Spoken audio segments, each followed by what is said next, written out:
Learning a bunch of scales so that you can improvise licks, fills, and solos on piano is holding you back. There's a much easier and more practical way to go about it. It is by using the chords that you're already playing, and over the next several minutes, I'm going to prove it to you, and we're going to get started right now. So, what do I mean by scales? Let me shift this screen over here. By the way, I'm Piano Man Steve. Thanks for dropping by. So here's what we're talking about. A lot of folks teach improvisation through the use of various scales. They start with the major scale, and then they teach you the minor scale. The two different kinds of minor scales are actually the three. They'll teach you the harmonic and the melodic, and I think there's the natural minor scale. Then they're going to teach you something called the blues scale. Then they're going to teach you something sometimes called the swing scale, or they'll call it like the major blues scale and the minor blues scale. Then they're going to teach you the 7 different modes, and you are supposed to learn all of these backwards and forwards in all 12 key signatures. Well, here's my thing. It's not that what they are teaching you is wrong per se. It's just that, let's be honest with ourselves. How many of you are going to master all of those scales? In all 12 keys. Not just in C major, but in C sharp, in F sharp, in A flat, in B natural. I mean, I've been doing this for a living for 30 some years. I haven't mastered all those scales. I don't have time for that kind of crap. I just don't, Like I'm working, I have a busy life, and I want to enjoy myself when I sit down to play. And playing oodles and oodles of scales is not my idea of a good time. So here's what I'm going to show you.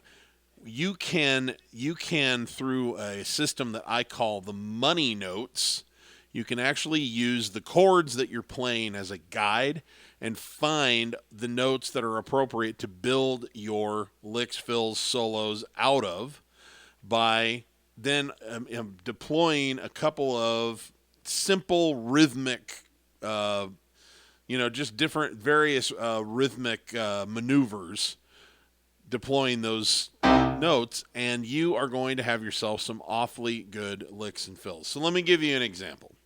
Here we are on a C major chord. Okay? Now there's a number of different notes that we could decide to use and make money notes, but a couple of the most common ones are, you can play the minor 3, so you take your 1, 3, 5, right? And you flat the 3rd, and boom, that is one of your money notes. The 2 and the minor 3 are both money notes. Okay?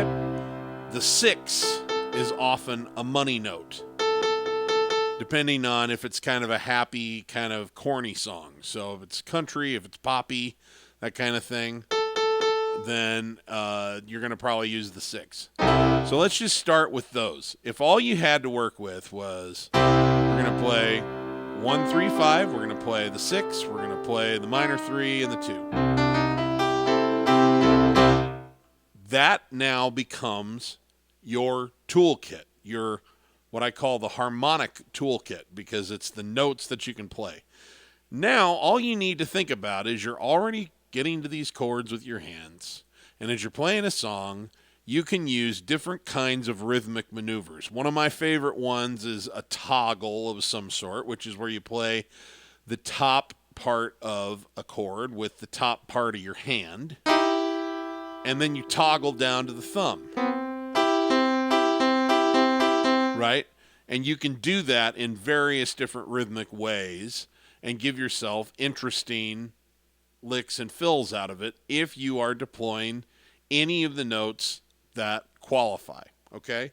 So if we're playing a little, let's just, for a second, we're going to start with just a little chord progression. We're going to call them the ice cream changes. We're going to go from C to A minor to F and then to G. And then we'll show it to you in a few actual songs here. So if we're playing along and we pick a rhythm pattern, let's say that we're going to play what I call a heartbeat rhythm pattern. So underneath here, we're going to get a thump, thump, bump, thump, bump, 2 and 3, 4 and 1, 2 and 3.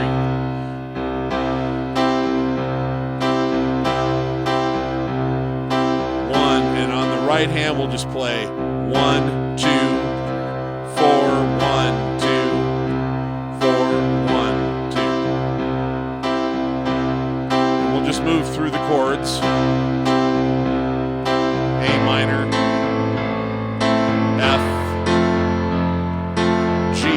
Now, we're going to take and we're going to do some toggling on various notes that we've identified. Remember, we have 1, 2, minor 3, 3, 5, and 6 that we can use, okay? Obviously, we can just use the major triad.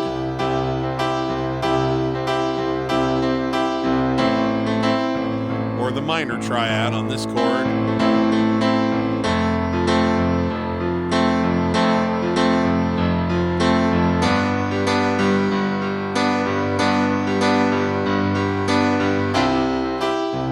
Okay, now let's make it a little interesting and let's throw in some money notes.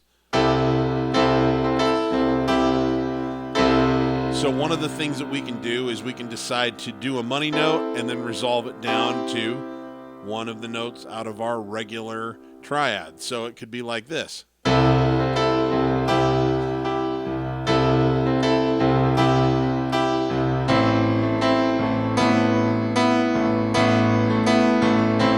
What I did here was I played that 6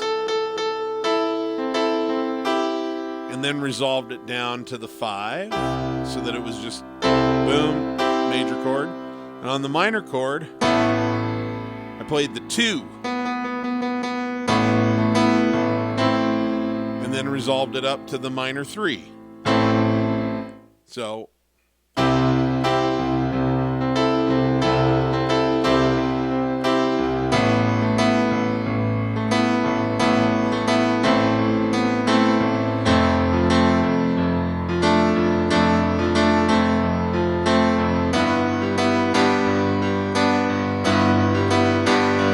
both of these chords, I played 6, resolved it, 6, resolved it. So these are becoming kind of nice fills that you could put in gaps in between the melodies. So let's pretend now, let's just move into a song here. Since we're working out of the key of C, even though this song I think actually would have been in the key of E flat by this point, but I'm going to go ahead and play it in C so that we can demonstrate in the same key we've been working in. Let's take the song Woman by John Lennon from 1980 off of his final album before he was assassinated, which I believe was called Double Fantasy. Anyway, he says, I love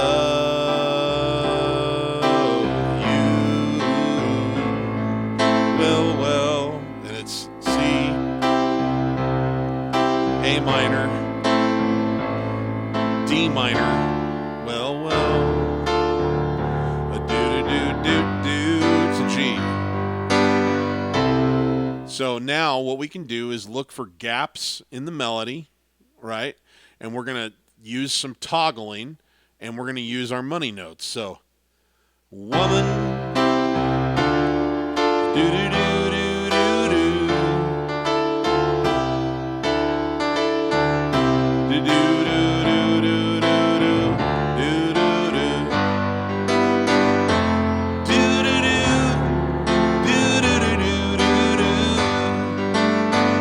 and woman, please let me explain.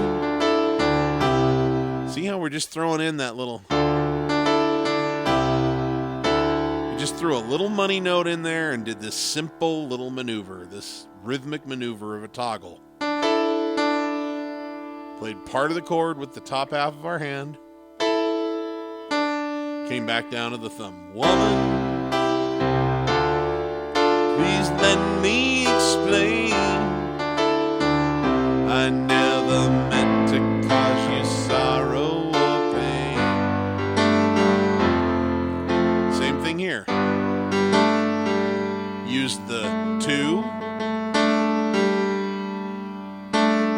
money note in there, toggle.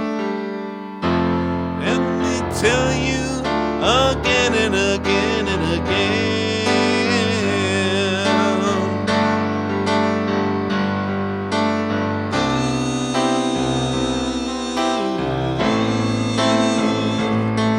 Well, well.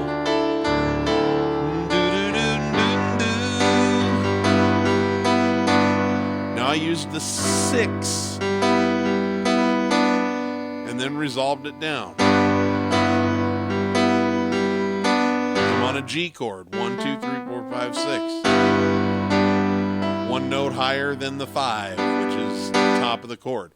So what we're saying is, rather than try to learn 5 or 6 different scales on on every single key, just take the chord that you're at and you place your hand down, and it tells you, okay, my thumb's on 1, my pinky's on 5, and I can find 1, 2, 3, 4, 5, right? 6, I can flat the 3, there's my 2, boom, I got my money notes, I got my notes that I can use, I have a toggle. I could also do some form of arpeggiating. That's where you play the individual notes in some kind of ascending or descending form. So it could very well be something like this. Woman, please let me explain. I never meant to. See what I did there? Bum, bum, bum. That's an arpeggio. Bum, bum, bum, I never meant to cause you sorrow or pain. That was an arpeggio. It's going down. I'm on this G chord. Like that. This one I was kind of slow and deliberate with. Bum, bum, bum. But this one I kind of squoze in at the last minute. Bum, bum, ba, ba, bum. Let me tell you again and again and again. Whoa, whoa.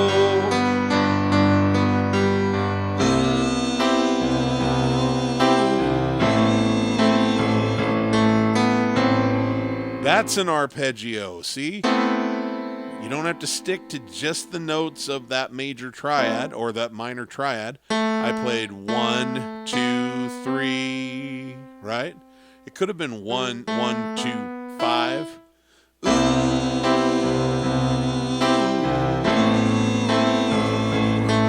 Well, well. Do, do. I love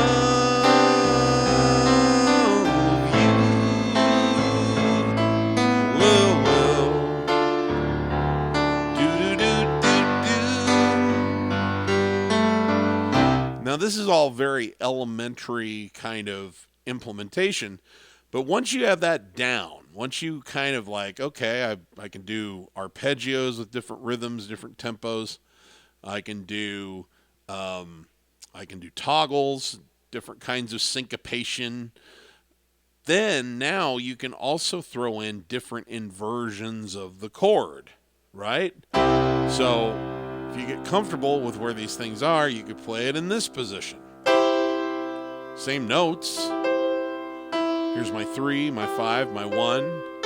There's my 6. Or I could play it in this position. Right? There's my 5, my 1, my 3. There's my 2. There's my 6.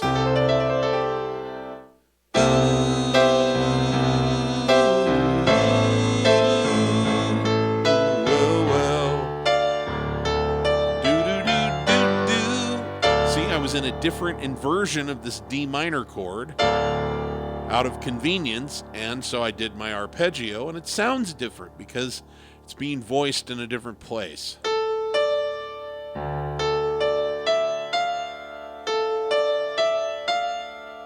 And I'm throwing in, so I'm playing the 5, 1, 2, 3. Minor 3 because it's a minor chord.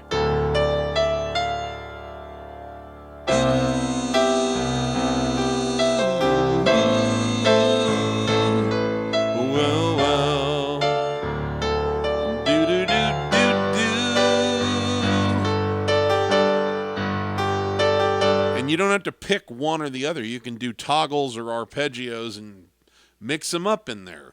And suddenly, when you get more sophisticated about, I know my chords and I can play my chords in different inversions, and I'm comfortable when I'm playing a chord at finding the 2, the minor 3, and the 6, right? Well, when I'm comfortable with that and I can play the chords in different inversions and I have different kinds of things that I can do with arpeggios and toggles, I can mix things up and it starts to sound a lot more organic and a lot more sophisticated, even though you're still using these same basic, simple techniques. Woman, please let me explain. I never meant to cause you sorrow or pain. And let me tell you again and again and again.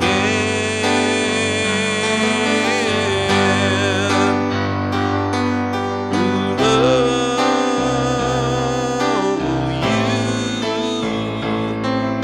you well.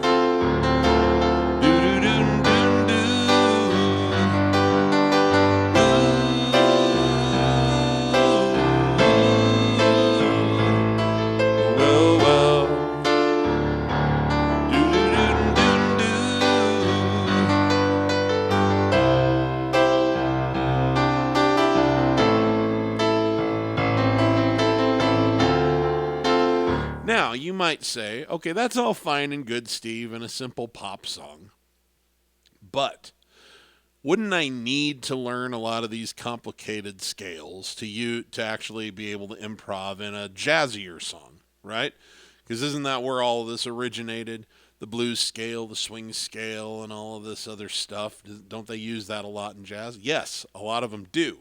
However, you can still use the same principles because in jazz, you still have money notes and you're still playing a chord. The only thing is some of the chords are more sophisticated. So whatever crazy notes are involved in that particular chord, you add in as a potential money note. So if we were playing, say, The Way You Look Tonight by Frank Sinatra,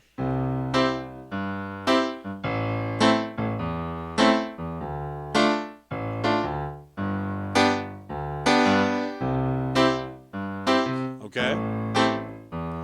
And you might come across someday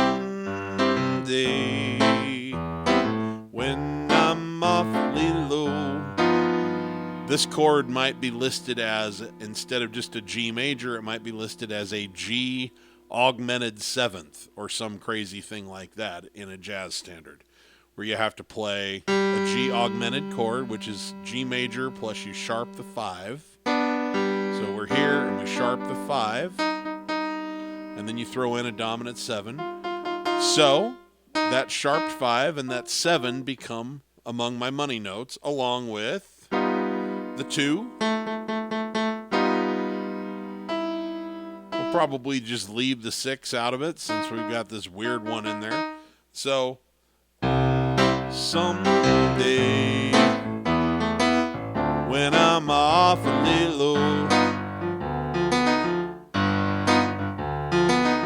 when the world is cold, I will feel the glow just thinking of you and the way you look tonight.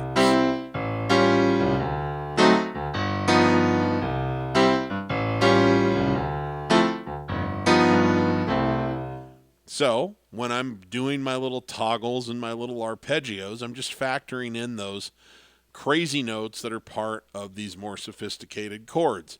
More sophisticated chords are a different video, so we're not going to go into a lot of detail about them now.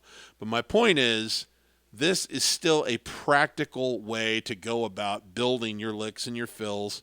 And what is a solo? It's a series of licks and fills that you stack together, right? That's all it is. So this is a practical way to go about it. Now, I understand that some people are going to be like, this is not optimal. the most theoretically correct way to go about this would be to learn all of these scales.